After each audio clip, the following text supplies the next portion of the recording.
Kids, I'm gonna tell you an incredible story. The story of how I met your mother. What happened to sitcoms? Once a staple of American media and entertainment culture, now filled with either half-hearted remakes of icons from the past or essentially minimalistic melodramas. I don't know if it's either audiences getting too smart for the corny nature of sitcom shows or equipment and production costs getting so outrageous that everything just feels like a Netflix or like returning to the scene of the crime. I already know where the bodies are buried. HBO production now. You want to live here, you've got to In some newer remakes, even when studios attempt to make use of the traditional two-camera setup with laugh tracks added in, it never feels quite as authentic as the sitcoms from the 2000s. Whether you chalk it up to the inexperience from creators with this older style of TV making, while their contemporaries now focus on blockbuster Hollywood quality shows, even for 10 episodes a season, The more fun goes to God. or up to sitcoms' loss of grip on mainstream consciousness, either way, watching sitcoms today feels less like a commodity as it once had back in 2010. A lemon law like for cars. Exactly. From the moment the date begins, you have 5 minutes to decide whether you're going to commit to an entire evening. And if you don't, it's no hard feelings, just good night. Thanks for playing. See you never. Huh? The lemon law. It's gonna At be a thing. first, I believed we as a collective had gotten over the ordeal of traditional sitcoms altogether. Whenever you see a naked lady, you make the noise. I don't do that. Really? Though during these past few weeks while researching and making my last couple of videos, I've been slowly re-binging CBS's How I Met Your Mother, from the minds of Carter Bays and Craig Thomas, and boy is it a masterclass in sitcom artistry. Having watched through its entirety at least a dozen times now at this point, the same plot and ideas have only seemed to get better. Black suit and brown belt? The evidence is in. No wonder so many cultural icons took the time to shed their presence onto the show, many times building upon already established ongoing gags and storylines. The number of inside jokes and pop cultural references still entwined with the show is astonishing, further cementing the legitimacy of its domination of 2000s and early 2010s TV. Today you see Iris as a manatee. We never really knew how good we had it.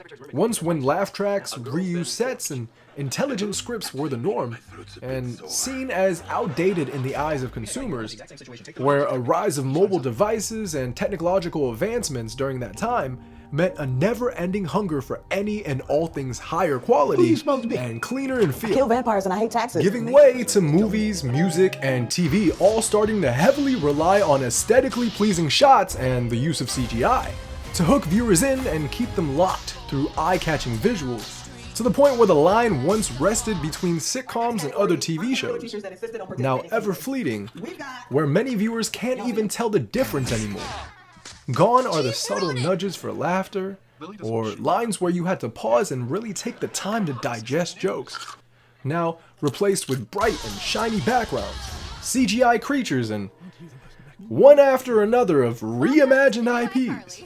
So much substance, yet so little character. It's all the same number.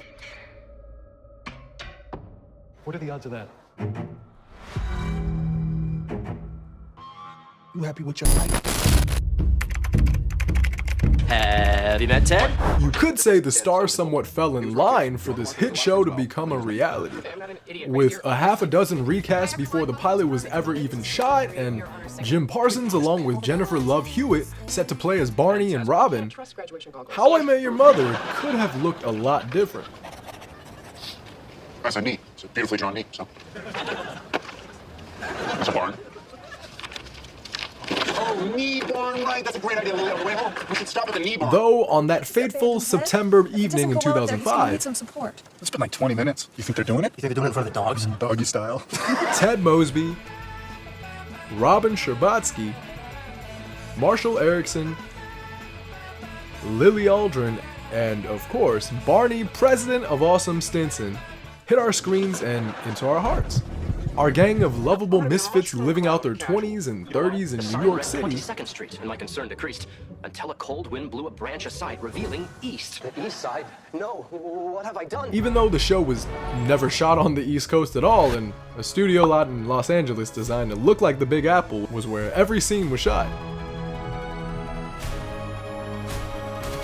Or the fact that Bob Saget, the Full House legend, ran as the voice actor for older Ted in all 9 seasons of the show, but never once was his face shown on camera. Well, it was a beautiful thing to have been involved in. And Pam said, would you like to do the voice of this gentleman, an actor, Josh Radnor, 20 years from now? And my first thoughts were, why can't he do it? Or how much cigarettes and booze did he have to sound like me? And I did it immediately because it's been an amazing thing that I forget. People say, I love your show. And I'm, well, it's their show because they're the most talented actors that made this happen. These mark one of the biggest differences in how sitcoms and TV shows are written, shot, and edited today. In How I Met Your Mother, nothing is taken for granted and over-relied on, as the primary focus for each and every episode was to make the best overall product. I feel like because many new shows now have garnered a star-studded cast, more slack can be cut in other areas like script writing and continuity checks. Put nicely from executives, there were many instances of improvisation from our stars. Can't get in the position and slowly be dying too. You gotta keep track of the evidence. You have a notepad? Many times, the mere inclusion of a box office staple is not enough to hoist a mediocre script up to the top of the charts. Ready to solve a crime? Ready. Scream it! I'm ready to solve a crime. Let's go! Forget how strong I am. Even though Neil Patrick Harris, Allison Hannigan, and Jason Segel were already known by audiences for their other prior work, since the pilot episode they have never played into any of these other roles and have All guys want to make out, but I just want to hold you. profusely encapsulated their HIMYM characters. Hi. Willow, right? Why? I mean, hi. Did you want me to move? The group has always felt organic, like an actual group of friends in New York City. Most of us never even realized that this was Josh Radnor and Colby Smolder's first time on camera. With exquisite scripts and chemistry out the wazoo, amongst our McLaren's 5. I mean, I love babies. Babies rule. Pudgy arms. They make you old. Kind of like this anchor weighing you down to one spot forever. I'm 3 months pregnant. Not awkward, guys. Not awkward unless we let it be awkward. All of the interactions, no matter how outlandish, felt natural and as if we were watching Ted stream his life on Twitch. Even the little things in the show, like how story arcs for episodes are set up, feels more creative and like more time was spent. Barney will seemingly find out information about his friends weeks and weeks ahead of time, wait till the right moment when someone burns him, and starts an entire episode on that premise with his reveal. What the hell? I can't let you do this, Ted. Now, they could have had him stumble upon this in the beginning of the episode or during the scene, but the extra layer of effort was put in to make it seem like it was one of your calculated friends, making it that much better.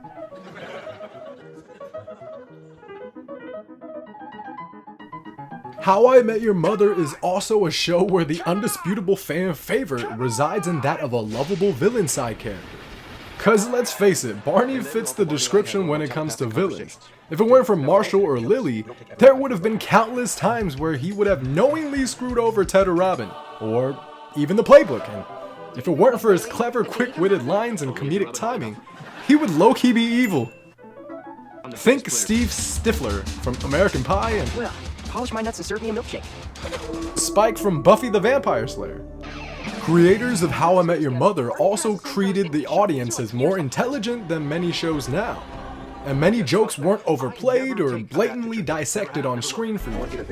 Where one-liners are flooded throughout with little supporting lines from side characters, nowadays it's as if a literal fourth wall must be broken to make sure you got the joke. I mean, what happened to the times where you had to catch an episode or line a couple of times before you understood the joke? We'll pay you 16 crap loads a year. These are in the contract. I'll give you time to think about it. There was a beauty to figuring it out as if we learned the joke ourselves.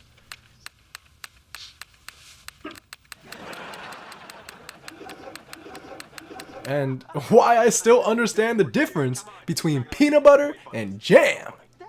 Yeah! Lily, what's the difference between peanut butter and jam? What's the difference between peanut butter and jam? And then Barney said the punchline. To this day, it's still the dirtiest joke I've ever heard in my life. And no, I'm not going to say it. Yeah, I can't hang out with you anymore. We didn't see Lily for 4 weeks. I don't know what kind of lucid dream Carter Bays had been having, but the structure of the show since the jump has been unique, universe-inducing, as well as unrepeatable. The entire show set as a series of stories told to his children, as older Ted recounts his journey of meeting their mother, allows instances in the story to be overdrawn, and exacerbated as memories from over 2 decades ago tend to become blurred. Excuse me, sorry. I don't mean to break your flow here or anything, but can I just ask you one little question? Sure. What the is wrong with you? What? You sat us down to tell us the story of how you met our mother 8 years ago. I know all the lyrics to Let's Go to the Mall, but I don't know who the president is. The only girl that I've seen in the past 8 years is my sister, and it's starting to make me think stuff. Bad stuff. I'd kill for a bathroom break. In some ways, this fact, since the introduction of the show, fares as a double-edged sword. On one side, the show is able to take an exclusive stance on romantic comedy-esque sitcoms, mirroring the experience of many of our own fathers' recollection of their youth. However, this also places them somewhat into a box. From the start till the very end of the show, since the conclusion had already been written since season 1, with the final scene of Ted's kids learning of his resurgence in feelings for Aunt Robin. How I Met Your Mother. That's it. That's it. No, I don't buy it. That is not the reason you made us listen to this. Oh, really? And what's the reason? Let's look at the facts here. You made us sit down and listen to the story about how you met Mom. Yet Mom is hardly in the story. This is a story about how you're totally in love with Aunt Robin. And you're thinking about asking her out, and you want to know if we're okay with it. I can't believe this. I kept this story short and to the point, and you guys still missed it. Being filmed in 2006 to ensure the actors playing the kids still looked the same. David Henry and Lindsay Fonseca, the actors who played the Mosby kids, even had to sign NDAs to keep the ending hush, along with the single cameraman operator in the room. Meaning that the ending to the show, where many of us diehard fans felt was rushed, out of nowhere, or just generally bad, had been in the works for almost a decade before then. Tracy's death, Ted's rechasing of Robin, and most of the events in the final season wedding weekend were all preset ahead of time.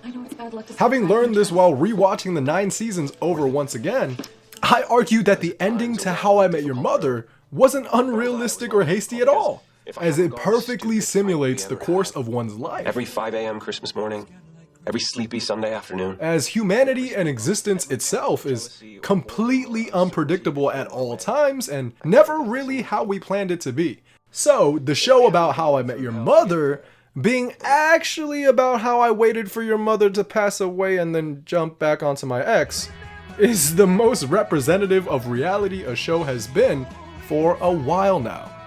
And just like real life, even though you may not love the ending, the journey and time along the way is what really matters. Great, now we're a PBS program. Okay, but no magic. How did you do that? I'm taking a leak, dumbass. Giddy, what up? Though today we have many shows whom, due to the obtainment of top A-list celebrities, iconic IPs, or post-production budget sizes surpassing anything before its time, they have failed on creating plots and scripts whom push the boundaries of art and culture itself. Very thick accent. Some put this up to the evolving metric software used by production studios, where now every single possible analytic can be divulged before filming, allowing producers to play it safe and appease the general population, as opposed to just focusing on creating the best overall story. Leading to the more recent shows to have hit our living rooms being completely aesthetically pleasing to the eye, with beautiful landscapes and set designs many encompassing CGI technology, more likely than not with the top box office star in the center of the madness. But what's missing? Scripts and lines from characters that feel real and correlating in a meaningful lesson and story arc. Situational comedies once meant to almost mimic real life, with a set of reoccurring characters navigating humorous situations within a consistent setting. Though the rules have not changed, the emotions generated by newer sitcoms feels distinct from the ones decades ago. Fan favorites like Modern Family, Problem here, boys? Superstore, New Girl, It's your favorite bitch, yes! Hang on to your privates, cause I'm on emotional fire! Don't look so surprised, guys. You knew what this was. and even the newest Abbott Elementary Yeah, there's a bunch of teachers in there saying Princeton's better than Harvard. Oh, hell no! have all been notable in their own regards of bringing to light a known aspect within society, Whether it be the average American family, Supercenter store, group of LA roommates, or the staff of an elementary school. Each bringing humorous takes on scenarios that would normally play out in these environments. So you have a chance to give somebody a better shot at surviving a tornado, and it makes zero difference to you if that person is me or... Alicia. Hey, Dina. Nice to meet you. I heard good things about your interview. Tried. What? No, nothing. Just flip the coin. Unique and creative each in their own right. Though, watching through each, there's an overall style that's missing from all of these shows. That can be found in IPs like Malcolm in the Middle, This sucks. Scrubs, It shines off the apple. or even Community. Did you have dairy this morning? Could be that. Or it could be that Great Evil's nearby. I'll take a provisional lactate. Yes, many older sitcoms had laugh tracks and zero computer-generated graphics, with many simply just set in an apartment or home of the main protagonists. Though in some ways the cheesy tropes of sitcoms, in which our newer counterparts have attempted to shed themselves free of, were what gave these shows character. Guys? They may have been lower picture quality and overused songs and sounds compared to the graphical masterpieces of today, but made up for in realism and Easter eggs littered throughout. Now, I understand there's aspects of the business industry that may lead to this divulgence into higher definition and lack of depth in scripts, as unless you're an ongoing show like It's Always Sunny in Philadelphia, Pizza man! Pizza man! I got pizza here! Who wants pizza man? What are you doing here, man? It's like after midnight. Oh, after midnight, what are you, like in your 40s? Yeah, as are you. many of these newer shows still have limited budgets to play with. I just blazed a trail. As confidence from investors increase with each season, the first few would hopefully be filled with all of the nostalgia-driven plots for foolproof moneymakers. If not, they risk getting canceled early on. Gone are the days when shows like Friends and Curb Your Enthusiasm had audience attentions to stay invested in a sitcom show for 10 or even 12 seasons. Today, many great shows are lucky to even stick it out past 3 seasons. With the sheer amount of competition in the market and 88 technical television genres out there, so many shows full of potential are knocked out of airing for sometimes the dumbest reasons. When the bulk of the budget is spent on special effects and the hiring of major celebrities, there really isn't any money left for top-tier writers to be brought on board, as this trend of using the cheapest, most inexperienced writing team, in combination with the biggest Hollywood actors, have led to most big-name studios to essentially be paying writers minimum wage salaries. While leads for shows are getting paid upwards of $2 million per episode, with the likes of Charlie Sheen during the final season of 2.5 Men, I said you were special, not unique. helping you understand what led to these strikes that went on for months back in 2023 from the Writers Guild of America. They are trying to end writing as a career and turn us into gig workers, and we're not going to allow it, and that's why we're out here. Therefore, in a way, there really is no single party to blame for the incidental deterioration of sitcom and television artistry alike. And we may never have shows encompassing the same feeling as our New York City group ever again. Come on, dude. We all know how this movie ends. Ted falls in love. Love kicks Ted in the sprouts. Roll credits.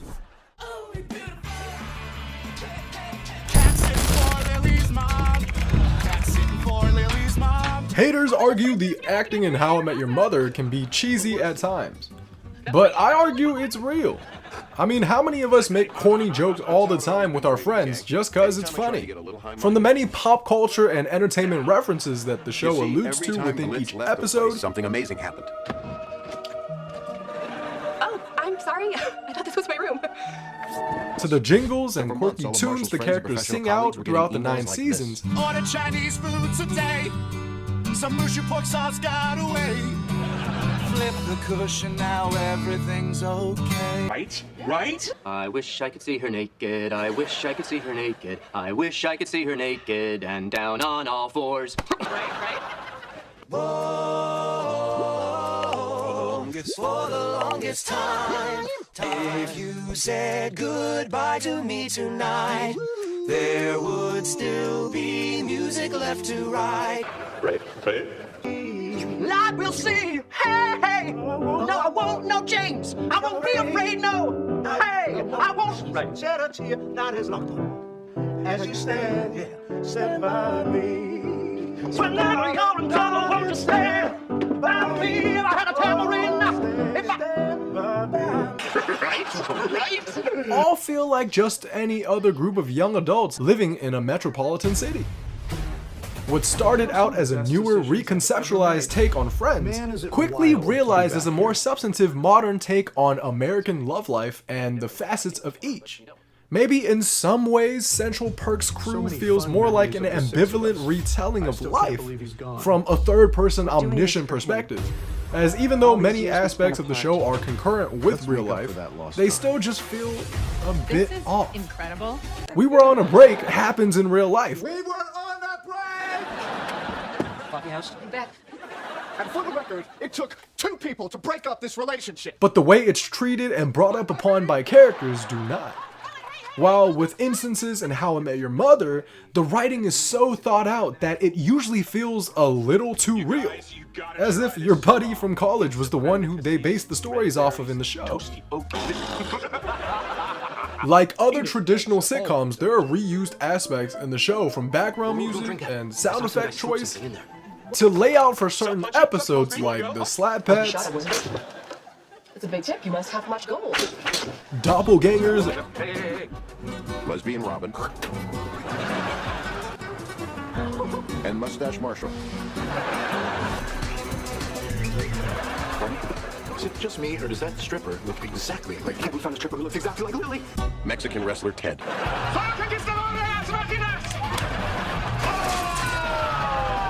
and Robin Sparkle's episodes. 6 inches of wood every half hour, and Jessica's beaver devours 8 inches of wood every 45 minutes. How much wood will I need to keep both of these beavers well fed all weekend long? Among other arcs. Or even the laugh tracks used. Hearing them repeatedly, but everything still feeling organic. With natural sequels to the arcs from earlier in the show, tropes used feel unique to this universe and never overplayed.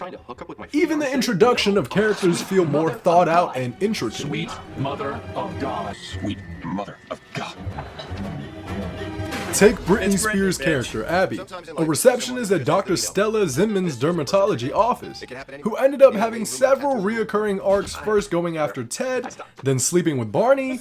Each time she was reintroduced, there were even cliffhangers written in for Barney to end up learning a lesson regarding his lifestyle. Hell, even Stella Zinman herself, played by Sarah Chalk, known to the world previously as Dr. Elliot Reed in the medical comedy drama Scrubs. It was natural for her to transition into Dr. Zinman. Seen as an ode to Scrubs, the way the character was introduced was only because of a wild one-night fling had by Ted almost a season prior, showing you just how far out the writers for HIMYM thought.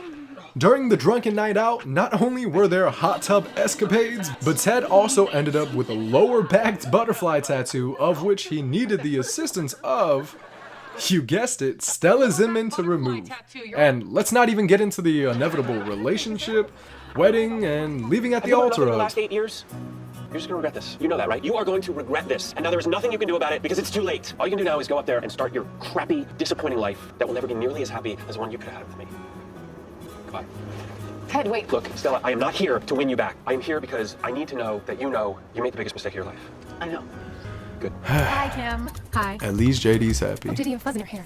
I know. I put it there. Yes, many odes to real life within How I Met Your Mother are dramatized for a TV audience since it is a show after all.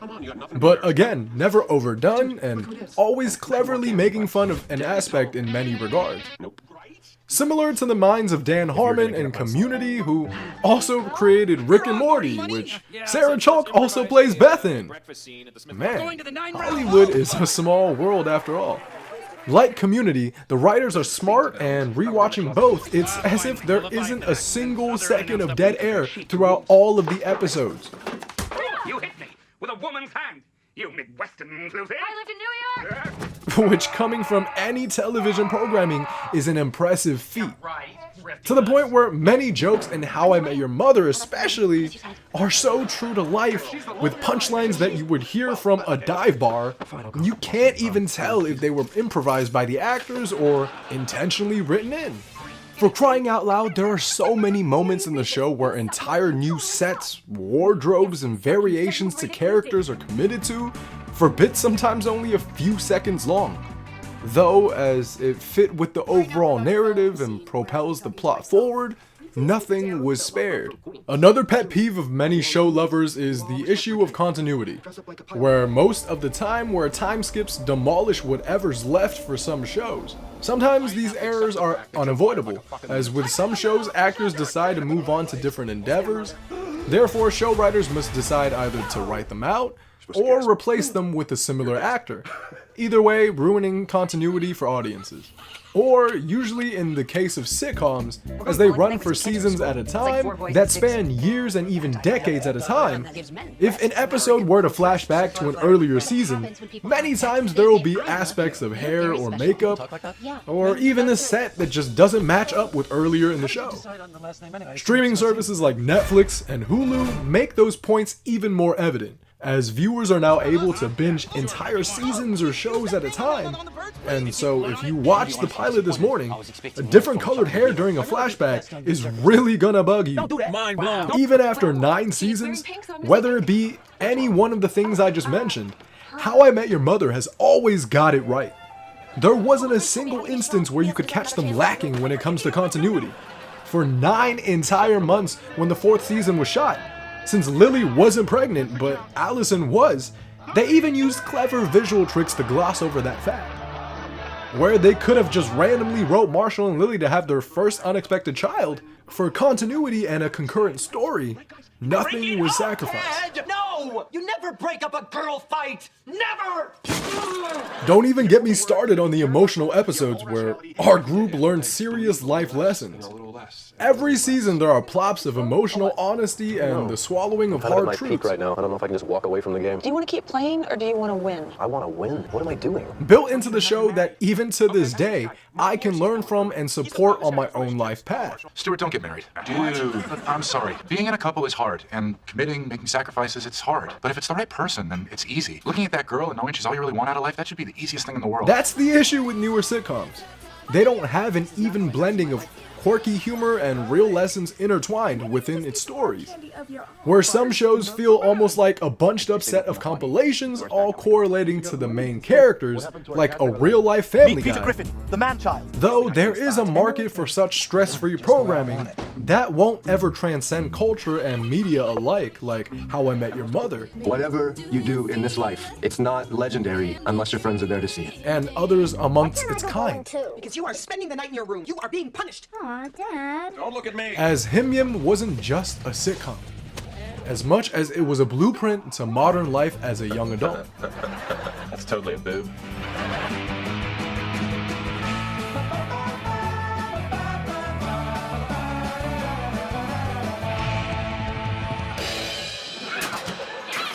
Welcome to Bangtoberfest! Have a Bangtoberfest t-shirt. I'm back!